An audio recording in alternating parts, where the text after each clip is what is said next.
Hi అండి, విజయకృష్ణ వ్లాగ్స్కి స్వాగతం సుస్వాగతం. ఈరోజు చికెన్ 65 చేసేద్దాం రండి.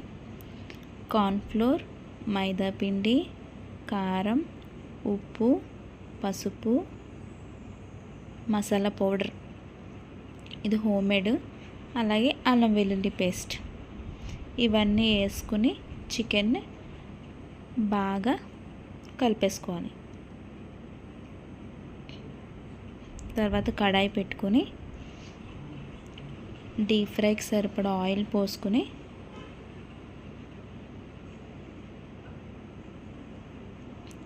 మనం మ్యారినేట్ చేసుకున్న చికెన్ని వేసుకొని డీప్ ఫ్రై చేసేసుకోవాలి.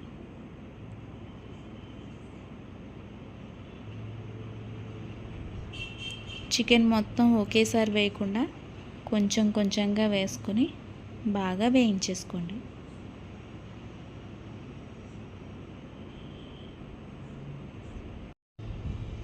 ఇలా చికెన్ 65 చేసి పిల్లలకి పెట్టినట్లయితే చాలా ఇష్టంగా తింటారు.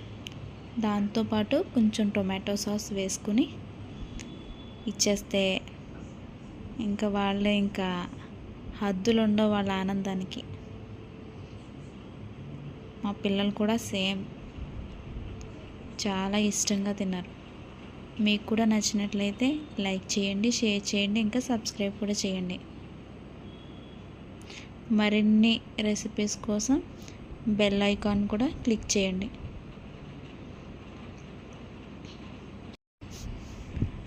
అదే ఆయిల్లో ఆఖరణ కొంచెం కరివేపాకు, చిల్లీస్ కూడా వేసుకుని బాగా వేయించేసుకుంటే గార్నిషింగ్ కూడా చాలా బాగుంటుంది.